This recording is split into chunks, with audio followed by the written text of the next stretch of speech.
நீங்க பாத்துட்டு இருக்கிறது திருச்செந்தூர் முருகன் கோவில் வர பக்தர்கள் குறைவான வாடகையில தங்குவதற்காக கட்டப்பட்ட தேவஸ்தான விடுதிகள்.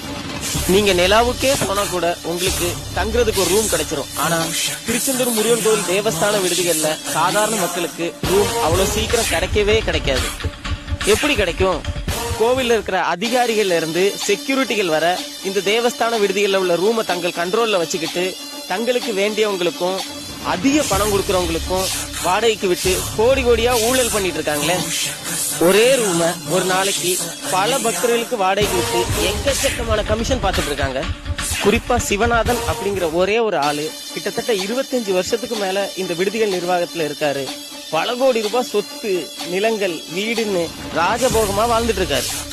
சிவநாதன் மட்டும் இல்ல, திருச்செந்தூர் கோவில வேலை பார்த்த செக்யூரிட்டி கூட திருச்செந்தூருக்கு அவுட்டர்ல 1 கோடி ரூபாய்க்கு வீடு, பல லட்சம் ரூபாய்க்கு பைக்குன்னு சொல்லிட்டு சும்மா சுகபோகமா வாழ்ந்துட்டு இருக்காங்க.